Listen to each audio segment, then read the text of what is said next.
Astaghfirullahalazim alladzi la ilaha illa huwal hayyul qayyum wa atubu ilaih.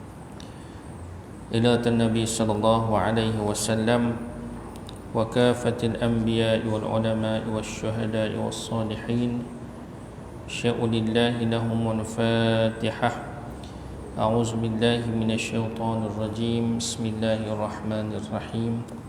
Alhamdulillahi rabbil alamin arrahmanir rahim maliki yaumiddin iyyaka na'budu wa iyyaka nasta'in ihdinas siratal mustaqim siratal ladzina an'amta 'alaihim ghairil maghdubi 'alaihim waladdallin amin. Bismillahirrahmanirrahim. Assalamualaikum warahmatullahi taala wabarakatuh. Alhamdulillahilladzi anzala ala 'abdihi al-kitab wa lam yaj'al lahu 'iwaja. Asyhadu an la ilaha illallah wahdahu la syarika lah wa asyhadu anna Muhammadan 'abduhu wa rasuluh. Allahumma shalli wa sallim ala sayyidina Muhammad wa ala alihi wa sahbihi ajma'in. Subhanaka la ilma lana illa ma 'allamtana innaka antal alimul hakim. Wa la hawla wa la quwwata illa billahil aliyyil azim. Amma ba'd. Fa ya ayyuhal mu'minun ittaqullah usikum wa nafsi bittaqwallah hum tuflihun. Alhamdulillah, kita dapat bersama-sama lagi pada kesempatan ini untuk meneruskan tadabbur ayat-ayat Al-Quran yang mana kita menggunakan kitab Tafsir Nurul Ihsan. Jadi sebelum itu mari sama-sama kita melihat dulu ayat-ayat Allah Ta'ala ni, sambungan kita pada surah Fussilat. Surah Fussilat juzuk yang ke-24 ayat yang ke-40 insya-Allah. Surah Fussilat juzuk yang ke-24 ayat yang ke-40, muka surat 481 dalam Quran 481.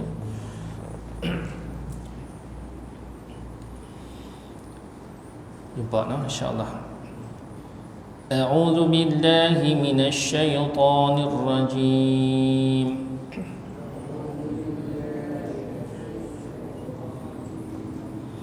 Bismillahirrahmanirrahim.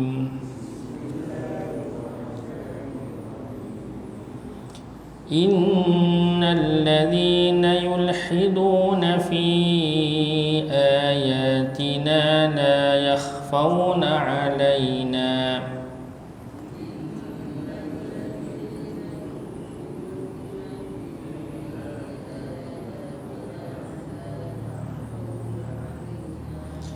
أفمن يلقى في النار خير أم من يأتي آمنا يوم القيامة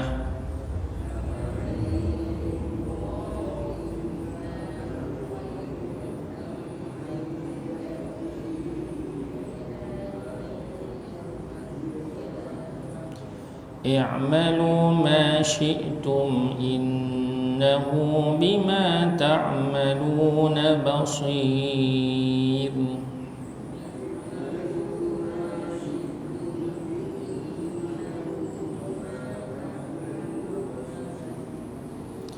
إن الذين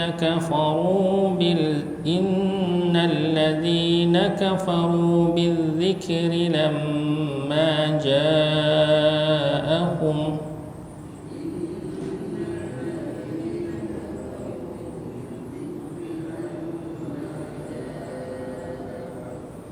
وإنه لكتاب عزيز.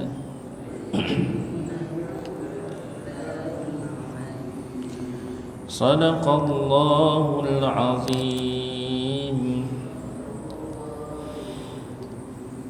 Baik, alhamdulillah, sambung kita pada ayat-ayat di dalam surah Fussilat ini, yang mana dalam ayat-ayat ini Allah Subhanahu wa taala menerangkan kepada kita sambungan daripada ayat-ayat yang terdahulu, Allah Ta'ala menceritakan tentang tanda-tanda pembuktian keesaan Allah, keagungan Allah.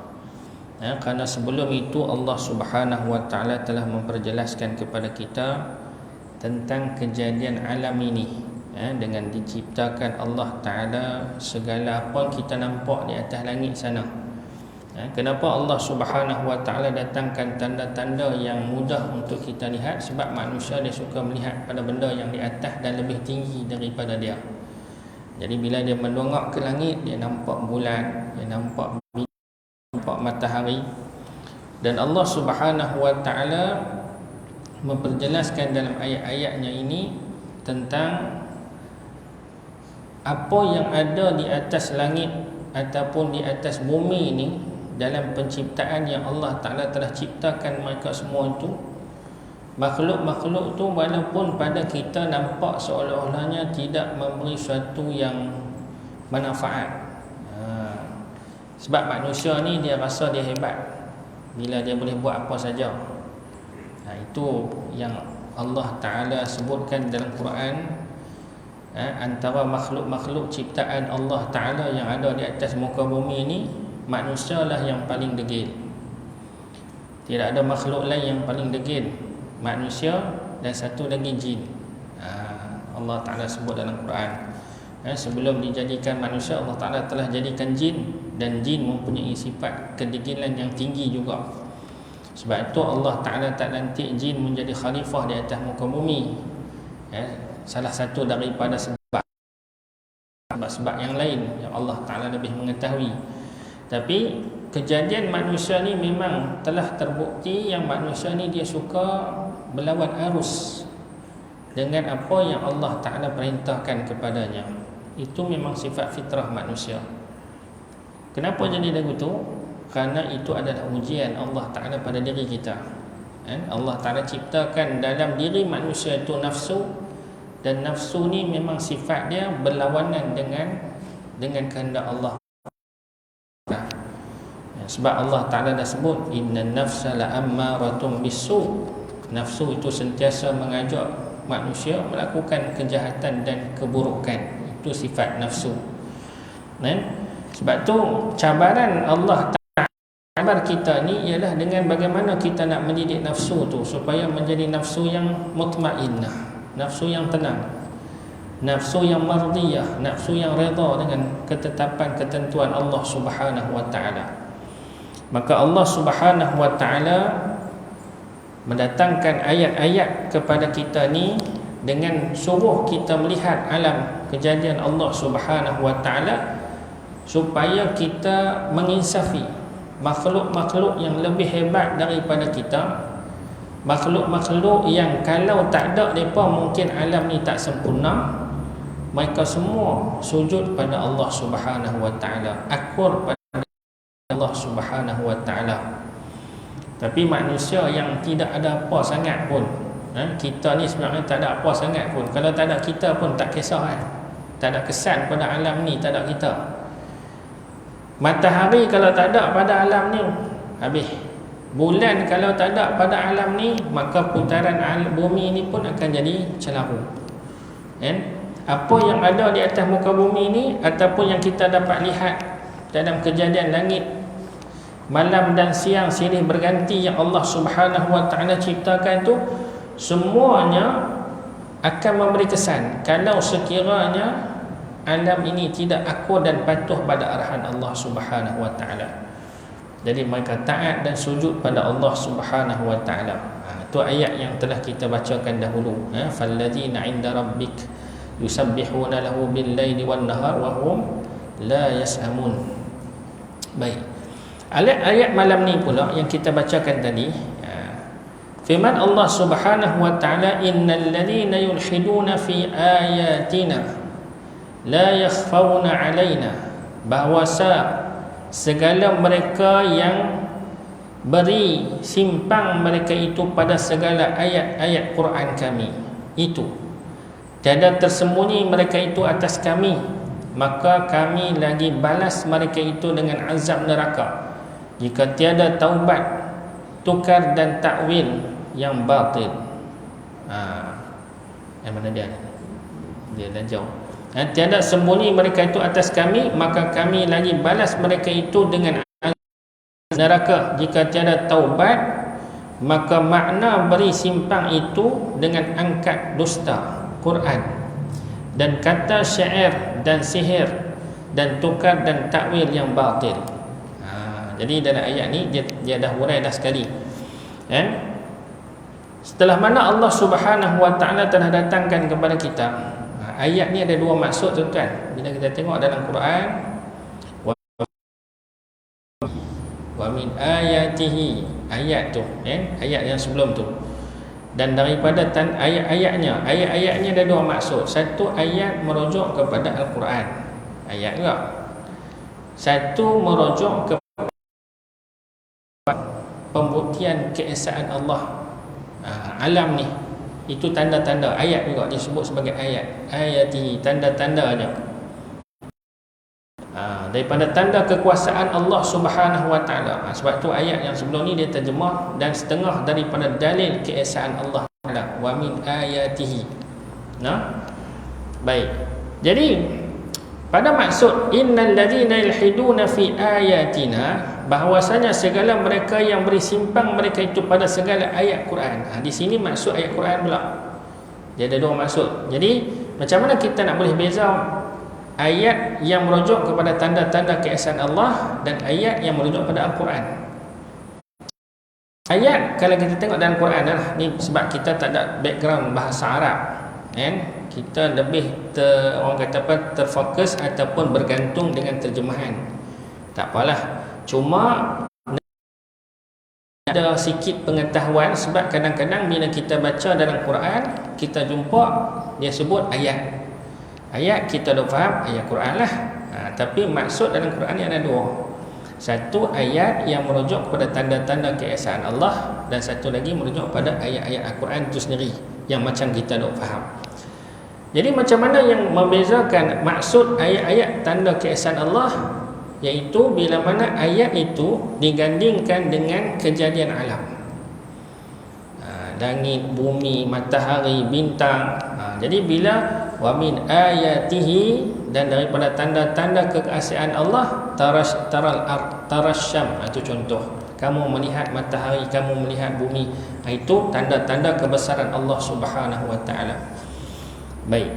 Jadi selain daripada yang digandingkan dengan kejadian alam ini, maksud ayat itu merujuk kepada ayat Quran. Maksud ayat itu ataupun kalimat itu merujuk kepada ayat Quran. Baik, jadi ayat yang kita baca ni merujuk kepada ayat Al-Quran sebagaimana ditafsirkan di sini. Jadi dia kata siapa-siapa yang menyimpang, yulhidu, yang menyimpang daripada ayat-ayat Allah Subhanahu Wa Taala, mereka tak jadikan Al-Quran ni sebagai petunjuk, ataupun mereka ambil ayat Quran itu tapi mereka ubah sesuai mengikut kehendak hati mereka. Banyaklah kalau kita tengok hari ni kan, ada juga orang yang dia terjemah faham Quran ikut suka dia. Dia tak ambil apa yang para ulama sampaikan dan maksudkan. Sebab tafsir Quran ni dia kena melihat dari sudut bagaimana ayat itu disampaikan oleh Nabi SAW. Sebab tu ulama-ulama tafsir meletakkan untuk kita memahami Al-Quran ini, dia ada dua cara. Pertama, kita boleh tafsir Al-Quran tu dengan ayat Quran juga. Maksudnya ayat ni ada huraiannya dalam ayat yang lain. Dan satu lagi, ayat Al-Quran ini untuk kita faham, kita kena rajin merujuk kepada hadis-hadis yang ada kaitan dengan ayat-ayat tersebut. Dan yang ketiga, kita kena melihat asbabun nuzul ayat itu diturunkan. Apa sebab ayat itu diturunkan, bagaimana ayat itu Nabi sampaikan dalam suasana bagaimana, dalam keadaan apa, dalam menjawab persoalan apa, barulah kita boleh faham makna yang sebenar daripada kalimat-kalimat itu. Dan boleh kita kiaskan dengan suasana yang berlaku di zaman kita. Jadi ayat tu jangan sekali-kali kita pergi ubah langsung ikut apa yang kita rasa, cita rasa kita. Ataupun ada istilah orang hari ni, dia nak ubah sesuai Islam ikut suasana semasa. Cukup tak kena. Kita kena ikut Al-Quran tu, bukan Al-Quran ikut sesuai rasa macam dunia moden hari ni kita kena modenkan pemahaman Al-Quran. Itu salah, tak kena. Itu yang Allah Ta'ala larang. Innal ladzina yulhiduna fi ayatina, orang yang menyimpang daripada ayat-ayat kami, maknanya dia menggunakan ayat-ayat Quran tapi ditafsirkan dengan cara yang tak betul. Sebab tu diterjemahkan di bawah ni ataupun ditafsirkan yang mana yang maksud simpang ni tu ialah angkat dusta Quran, maknanya mereka mendustai ayat-ayat Quran ni. Terjemah dengan cara yang batil, dengan cara yang tak betul. Cara tak betul. Ada baru ni tuan-tuan, ada saya terima satu soalan jawatan mufti, macam-macam soalan.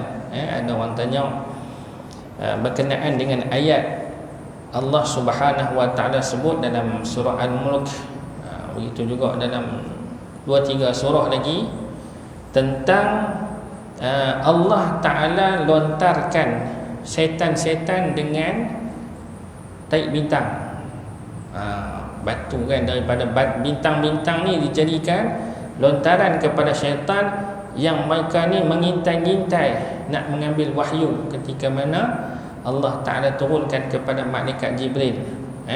Benda-benda yang Allah Ta'ala turunkan, benda-benda berkaitan dengan apa yang bakal berlaku kat dunia ni. Dengar, syaitan-syaitan ni naik dengar hak yang malaikat-malaikat duk berbicara tentang manusia.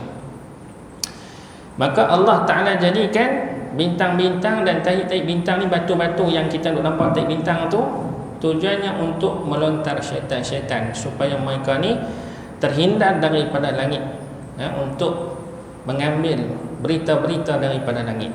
Allah Ta'ala sebut dalam surah Al-Mulk, ada disebutkan di situ. Jadi ada orang menggunakan ayat ni, kebetulan pula di atas bumi ni ada juga titik bintang yang jatuh serpih-serpih main. Dia kata meteor yang jatuh di atas bumi ni, dan mereka ambil batu tu, mereka nak buat batu cincin, nak buat loket dan sebagainya. Dia kata ni ada ayat Quran kata batu ni syaitan takut. Jadi mereka pun pakailah buat cincin, mereka pakai buat kalung, loket dan sebagainya. Jadi dia tanya bolehkah macam tu, sebab ada Quran kata lagu tu. Jadi sebenarnya perbuatan menggantung tangkai, buat azimat, itu dah memang jelas dalam Quran, perbuatan itu adalah haram.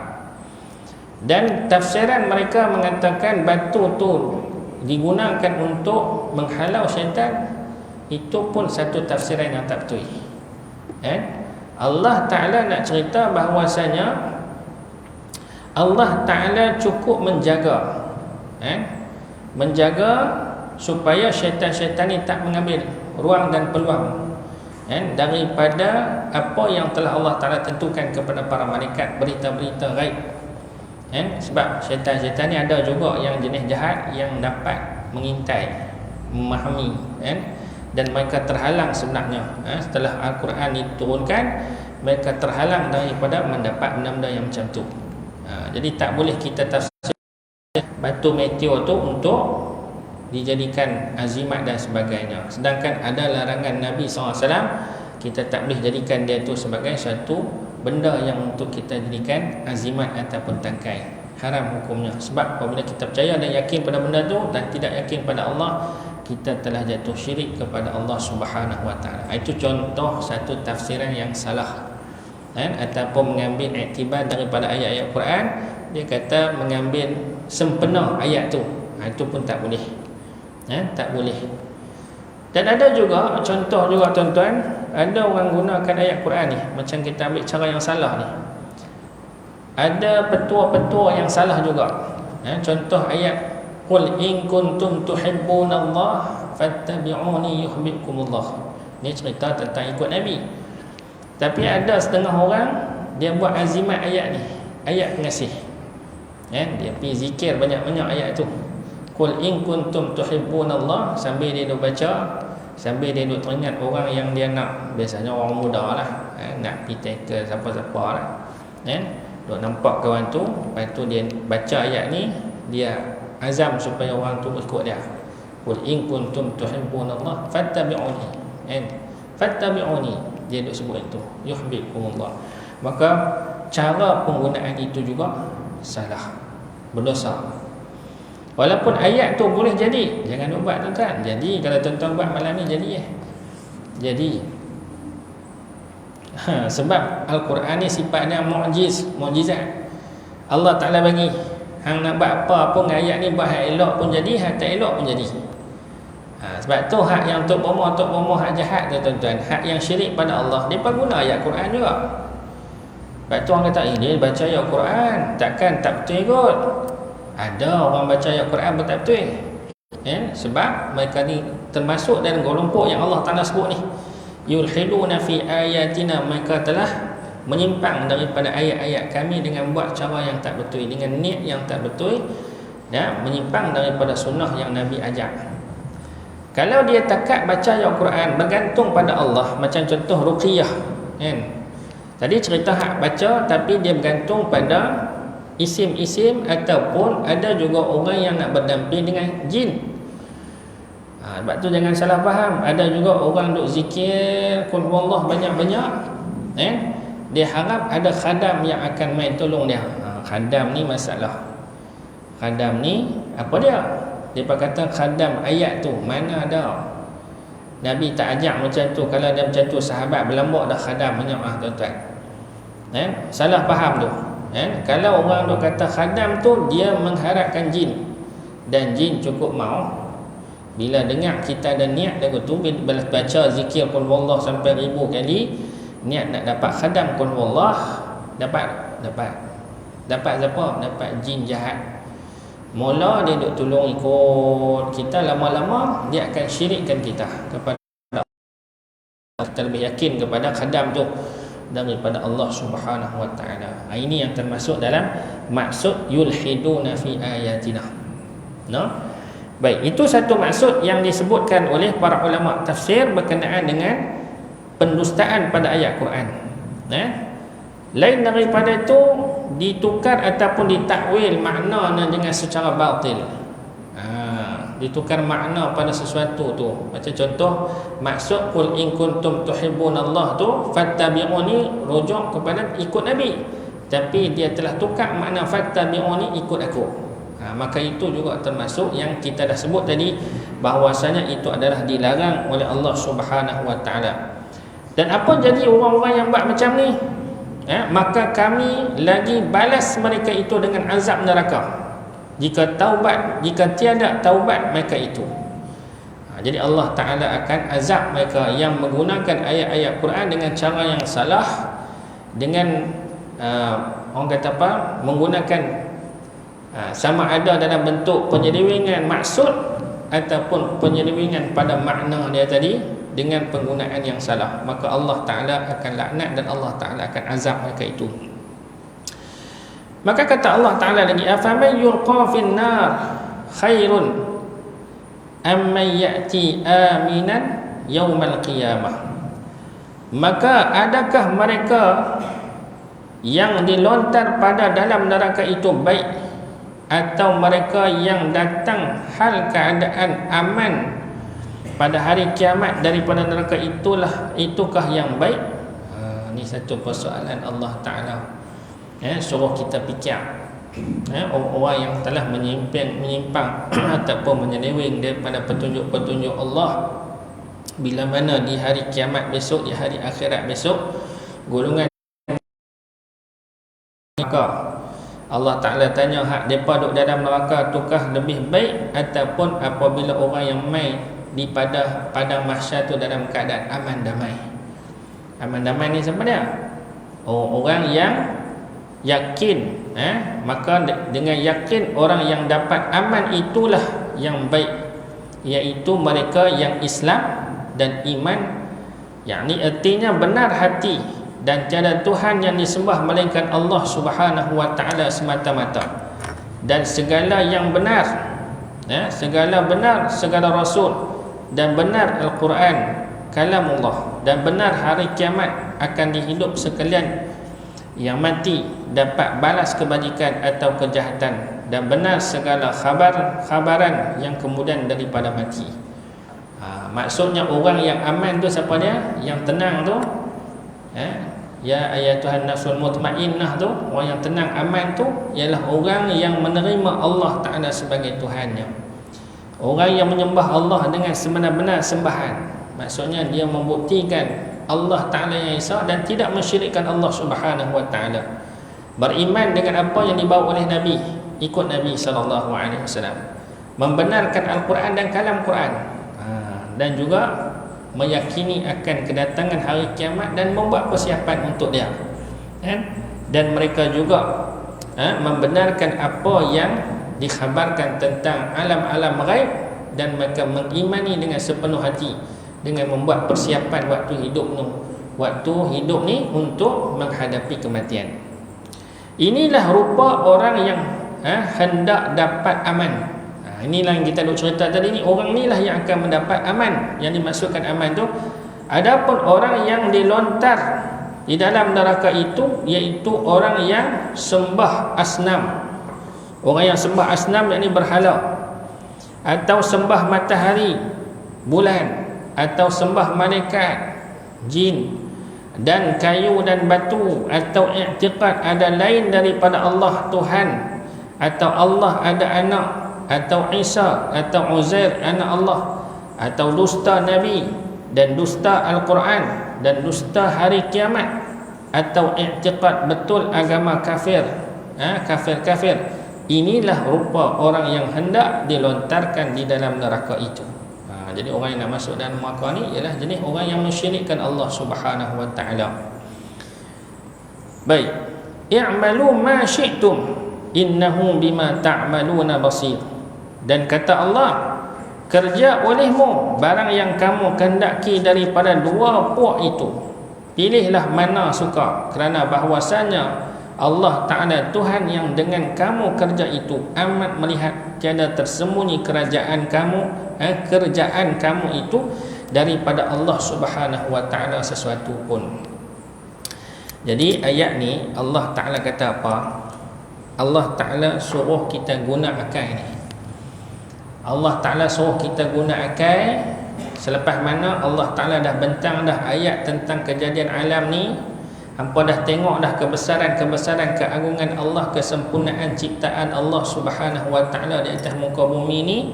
Dan begitu juga Allah Ta'ala telah bentangkan ayat-ayat Al-Quran dengan diutuskan Nabi, dan Nabi bacakan ayat-ayat itu kepada kita.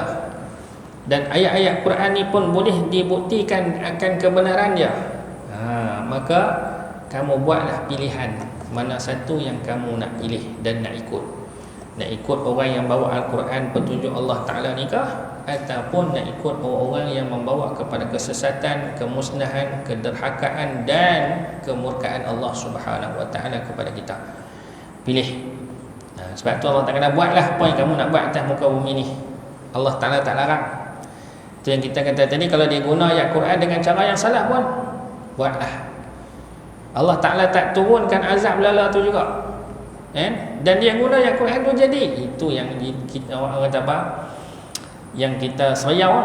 Sebab kadang-kadang kita rasa macam betul, sebab benda yang kita buat tu jadi.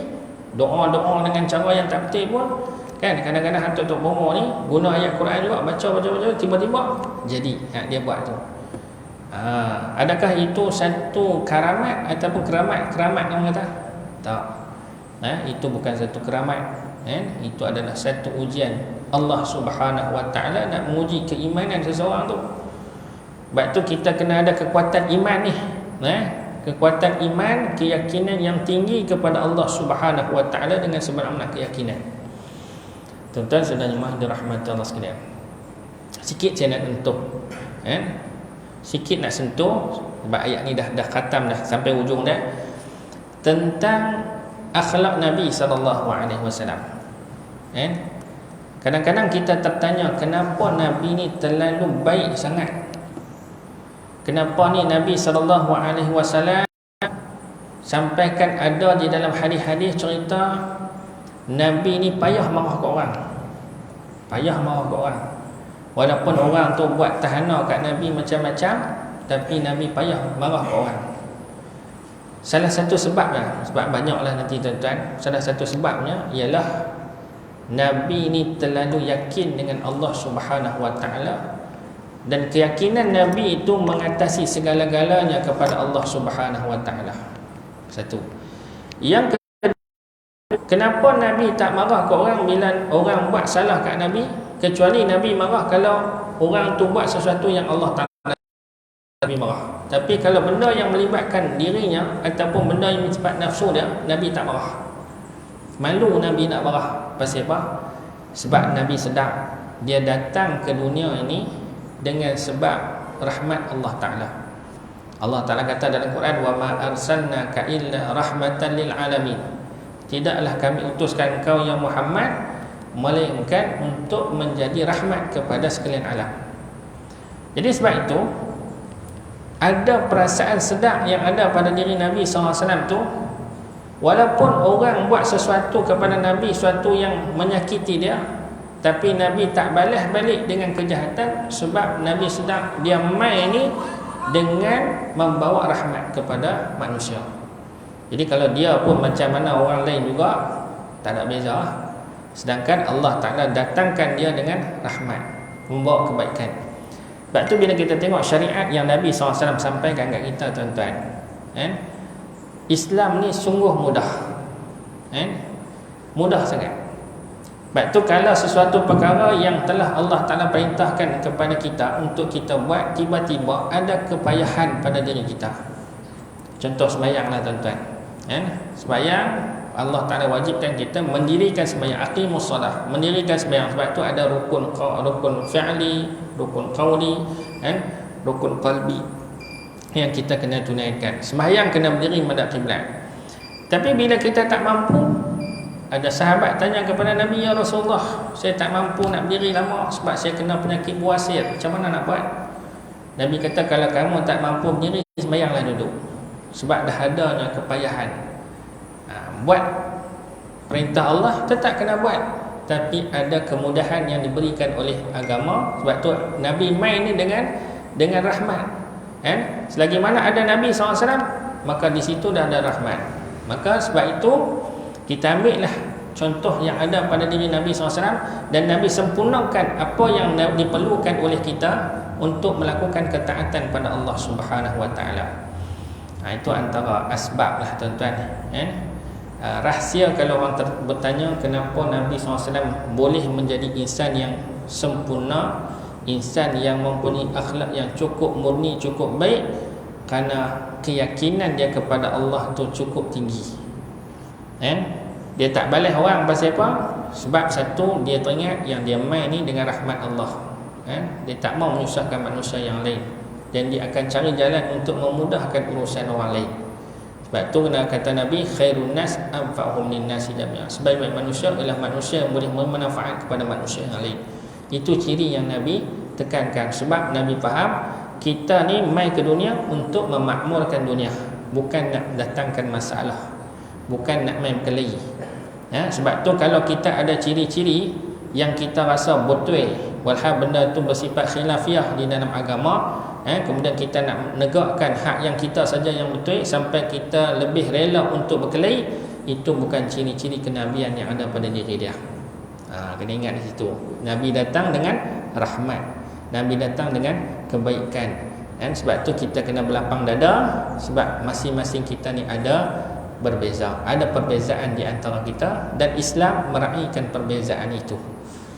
Okey, nampak tuan-tuan? Dan yang kedua, akhlak yang mulia pada diri Nabi itu kerana keyakinan dia kepada Allah dan kecintaan dia kepada Allah yang sangat-sangat tinggi. InsyaAllah yang ni kita akan cerita nanti bila masuk ayat yang seterusnya nanti, tuan-tuan. Kita akan kemuliaan akhlak Nabi SAW. Sebab itulah sepanjang 13 tahun Nabi SAW berada di Mekah, Nabi menegaskan betul-betul, dan Allah Ta'ala pun turunkan kepada Nabi ayat-ayat yang berkaitan dengan tauhid, ayat-ayat untuk membawa kepada ma'rifatullah, mengenal Allah Ta'ala dengan pengenalan yang benar, sehingga kita sampai ke tahap menjiwai sifat keinsanan manusia sebagai makhluk yang sangat perlu kepada Allah, bergantung kepada Allah, dan menyerah diri kepada Allah Subhanahu wa taala. Sebab tu tuan-tuan, yang kita selalu duk sebut dalam Fatihah, iyyaka na'budu wa iyyaka nasta'in, Hanya Engkau ya Allah kami sembah, dan hanya Engkau ya Allah kami minta pertolongan. Jadi insya-Allah tuan-tuan, kita akan proseskan lagi kefahaman kita melalui ayat-ayat yang akan datang. Insya-Allah saya akan huraikan lagi maksud-maksud itu dengan lebih terperinci insya-Allah. Mudah-mudahan kita dapat menghayati, bukan takat memahami, tetapi menghayati untuk kita mempraktikkan dalam kehidupan kita ini insya-Allah. Aku qouli hadza wa astaghfirullah wa billahi taufiq wal hidayah. Wassalamualaikum warahmatullahi taala wabarakatuh. Bismillahirrahmanirrahim. Alhamdulillahirabbil alamin wassalatu wassalamu ala asyrafil anbiya'i wal mursalin wa ala alihi wa sahbihi ajma'in. Allahumma faqihna fid din wa 'allimna ta'wil wa hdina ala siratikal mustaqim. Allahumma arhamna bil Qur'an waj'alhu lana imaman wa nuran wa hudan wa rahmah. Allahumma dzakkirna minhu ma nasina wa 'allimna minhu ma jahilna warzuqna tilawatahu ana al-laili wa atrafan nahar waj'alhu lana hujjatan ya rabbal alamin. Allahumma tahhir qulubana minan nifaq wa a'malana minar riya wa alsinatana minal kazib wa 'aynana minal khiyanah. Allahumma khtim lana bi husnil khatimah wa la takhtim alaina bi su'il khatimah. Da'wahum fiha subhanakallahumma wa tahiyyatuhum fiha salam wa akhiru da'wahum alhamdulillahi rabbil alamin. Taqabbalallahu minkum. Astaghfirullah.